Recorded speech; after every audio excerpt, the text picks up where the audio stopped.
Assalamualaikum warahmatullahi wabarakatuh. Izin memperkenalkan diri, nama saya Riana Nida Sandiva dengan NPM 22753069. Pada video kali ini saya akan menyelesaikan paket tracer 1.5.7 mengenai network representation. Nah, di sini ada instruksi dan ada beberapa step. Untuk step pertama yaitu identify common components of a network as represented in packet tracer.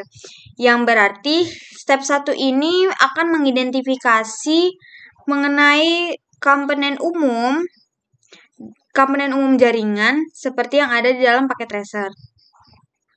The icon toolbar at the bottom left-hand corner has the various categories of networking components. You should see categories that correspond to intermediary device, end device, and media. The connection category with the lightning bolt icon represents the networking media supported by packet tracer. There is also an end device category and two categories specific to packet tracer, custom-made device, and multi-user connection.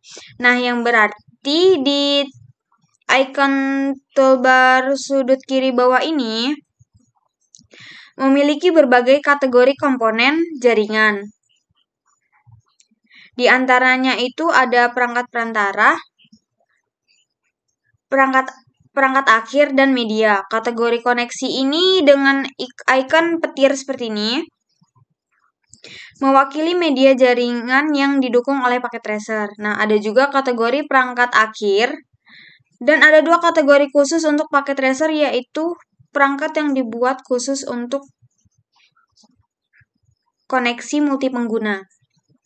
List the intermediary device category. Nah, yang berarti buat daftar kategori perangkat perantara. Di sini ada routers, ada switches, ada hubs, ada wireless device, ada security, ada WAN emulation. Untuk selanjutnya adalah without entering into the internet cloud or intranet cloud, how many icon in the topology represent endpoint device? Nah, only one connection leading to them. Nah, yang berarti tanpa kita masuk ke cloud, internet, dan intranet ini, berapa banyak icon dalam topologi yang mewakili satu koneksi ini yang mengarah ke perangkat itu. Nah, di sini ada 1, 2, 3, 4, 5, 6, 7, 8, 9, 10, 11, 12, 13, 14, 15, yang berarti ada 15 end device yang hanya memiliki satu sambungan saja. Untuk selanjutnya adalah without counting the two clouds, how many icons in the topology represent intermediary device or multiple connection leading to them? Nah, yang berarti berapa banyak intermediary device yang ada di dalam jaringan ini. Nah, untuk intermediary device ini kan merupakan sebuah alat yang digunakan untuk menghubungkan antara media dan network. Nah, seperti ini ada 1, 2, 3, 4, 5, 6, 7, 8, 9, 10, 11. Nah, berarti ada 11 untuk kategori ini. Selanjutnya adalah how many end device are not desktop computer. Yang berarti berapa banyak end device yang bukan komputer desktop.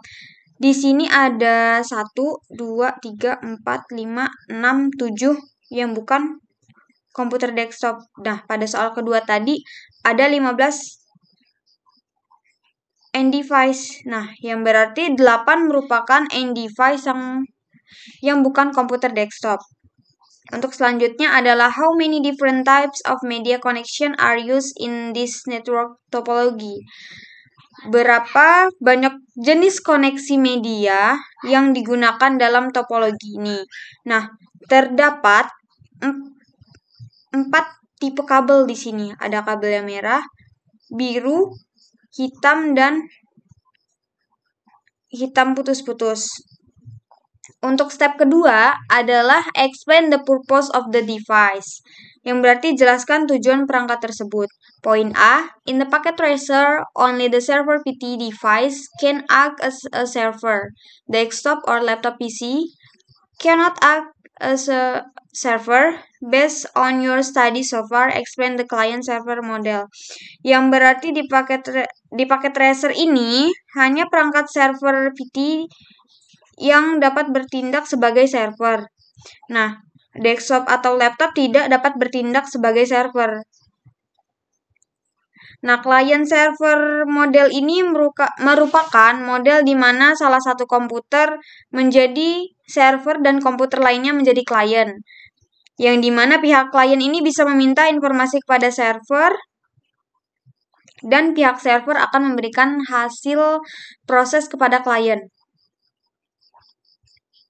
Untuk poin B, list at least two function of intermediary device. Sebutkan ada dua fungsi intermediary device. Nah, di sini intermediary device sendiri itu berfungsi untuk mengirimkan ulang sinyal data ataupun memelihara informasi tentang jalur apa saja yang ada melalui jaringan dan internet network.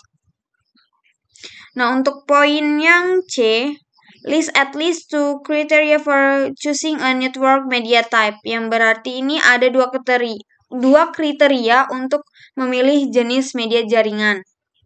Nah, dua kriteria tersebut ini diantaranya adalah jarak media ini berhasil membawa sinyal atau tidak. Dan yang kedua ini lingkungan di mana media ini akan dipasang. Dan juga yang terakhir jumlah data serta kecepatan pengirimannya. Dan untuk step ketiga adalah compare and contrast LANs and WANs, yang berarti bandingkan dan kontraskan LAN dan WANs. Untuk poin A, explain the difference between a LAN and a WAN. Give example of each. Nah, menjelaskan perbedaan antara LAN dan WAN serta berikan contohnya. Di sini itu LAN ini menyediakan akses ke pengguna akhir di wilayah kecil. Nah, seperti kampus ataupun sekolah. Itu adalah contoh LAN. Sedangkan WAN ini merupakan penghubung antara LAN. Seperti contoh di sini yaitu intranet yang menghubungkan LAN sentral dan LAN branch. Untuk poin B, in the packet tracer network, how many WANs do you see? Oke, di jaringan paket tracer ini berapa banyak WAN yang dilihat? Oke, ada dua WAN yang dilihat, yaitu internet dan intranet WANs.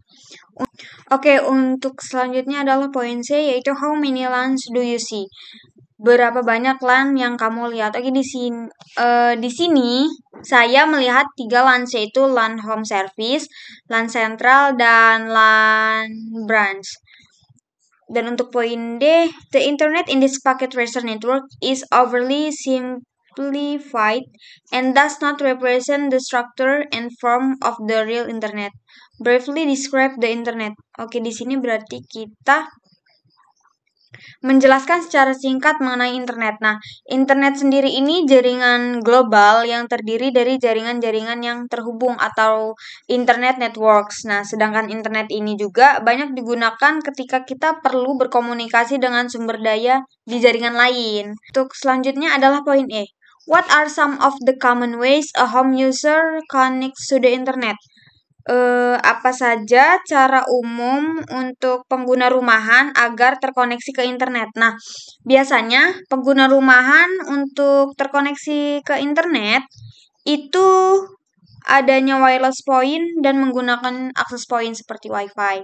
Nah, untuk poin F, what are some common methods that business use to connect to the internet in your area? Nah, apa saja metode umum yang digunakan untuk terhubung ke internet wilayah Anda.